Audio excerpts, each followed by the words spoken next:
Trump is back in the Oval Office, and some of you are thinking, it's about damn time. It's about damn time. And some of you are thinking, oh shit, here we go again. And I'm not here to get political with you, I'm just here to give you the facts. Do whatever you want with this information because the first thing he's gonna do is drop a stack of executive orders. Reverse half the stuff the other old guy did, go on TV calling out the fake news. It's gonna be a lot. And the people will be marching in the streets, some throwing block parties, and I'll be at home sitting on my ass wondering why you haven't subscribed yet.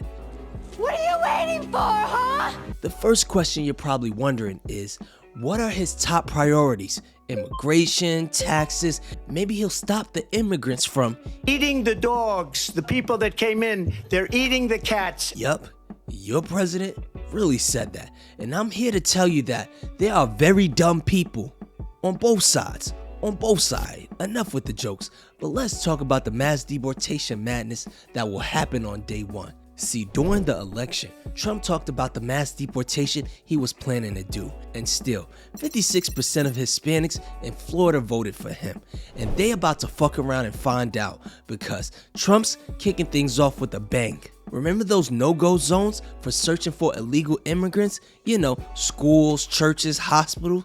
Forget all that noise. Trump's gonna give ICE permission to look for illegal immigrants in what used to be protected areas. And I know what you're thinking. If you're a Hispanic that voted for Trump, why should you care? And it's because, how do we know which Hispanics are illegal and which are not? The truth is, we don't, so we have to check them all. Yup, welcome to the stop and frisk era again, and you're not safe anywhere. Imagine little Hector or Jose in the middle of an algebra test when suddenly, bam! Bang, bang, bang, bang, bang, bang, bang. ICE agents bust through the door like the Kool-Aid man. Sorry, Teach, we're just here for Jose, Hector, little Cynthia, and Maria. And trust me, everyone seems calm, well except for Jose, because Jose is illegal, and Jose's thinking, damn, I knew I should have stayed home today. And don't worry, Jose, ICE will make sure you and your illegal parents find their way right back home to your country. So the next time you drop your kids off at school, you're gonna have to worry about ICE asking questions about their immigration status. And don't go to church, especially if you're illegal.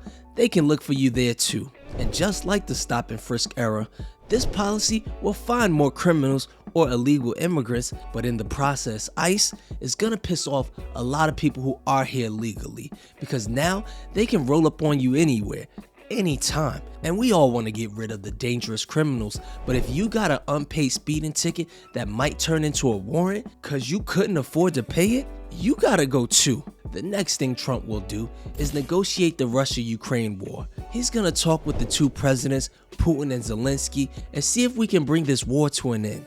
In my opinion, this will be one of the determining factors that will decide if Trump is able to negotiate for Putin to back down, or if Putin is the one who's really calling the shots for Donald Trump, because that Ukraine situation is getting hot really fast. And speaking of the heat, say bye-bye to Biden's climate policy. Republicans don't believe in climate change, even though I was wearing shorts and a t-shirt in November this year, and I live in New York. It hasn't really snowed in New York for almost 3 years, but who's counting?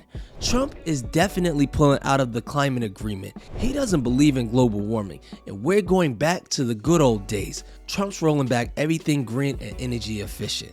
That's for losers. Real winners use all of the energy they want. So watch out, EPA. Because 1, 2, Trump is coming for you. And not only is he coming for the EPA, we're about to start drilling again.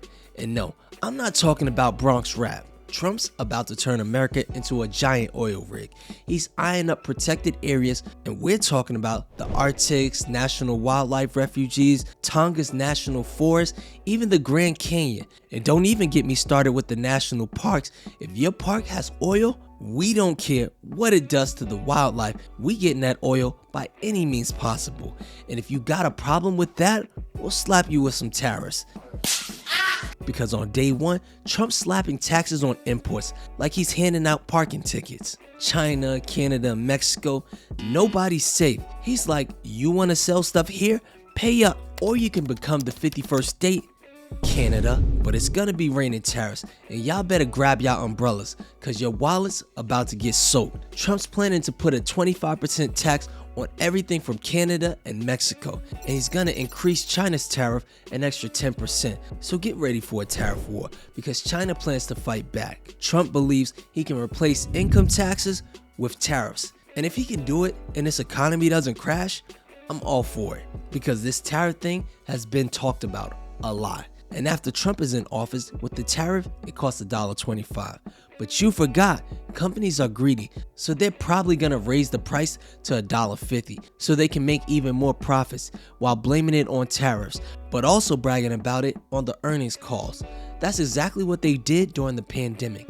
They blamed it on the supply chain, but the truth is, they just used that as an excuse to raise prices to see how much money they could make. And the pandemic gave them a good excuse to blame it on. And by now, you've heard me talk about Trump going up after the EPA, but he's also going after financial regulations, because on one hand, regulations cost money to enforce, but they also save lives. Say a pharmaceutical company wants to sell you medicine that hasn't been tested.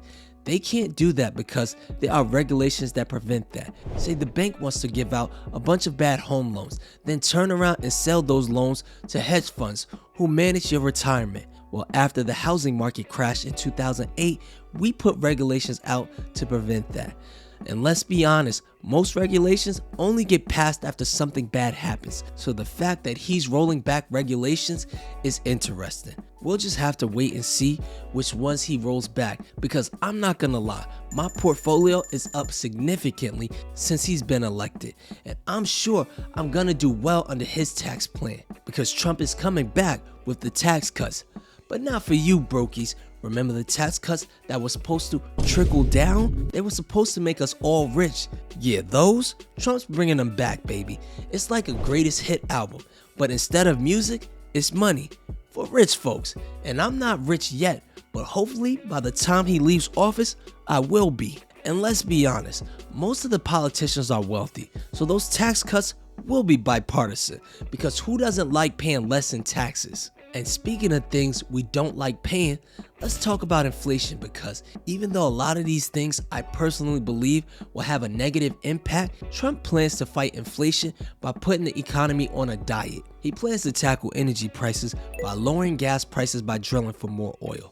The tax cuts are also meant to help with inflation, and he believes the tariffs will help with inflation as well. So we'll just have to wait and see. Trump's also creating a whole new department called the Department of Government Efficiency, run by freaking Elon Musk. And I'm gonna be honest with you, I just want to see if he can fix the Pentagon's budget, because they haven't passed an audit in 7 years. And one of the things that Trump plans to do, and I like, is his plan to leave a lot of these foreign conflicts. The United States spends a lot of money minding other countries, and I just wish they took that money and spent it on the citizens, so we don't have to continue to celebrate when healthcare CEOs get whacked. And the last thing Trump plans to do when he gets into office is Trump plans to start firing government officials that don't align with his agenda, which is unprecedented, but he doesn't care. Anyways, if you like hearing me rant, check out my video on the 3 worst banks in America that you shouldn't use. I'm out.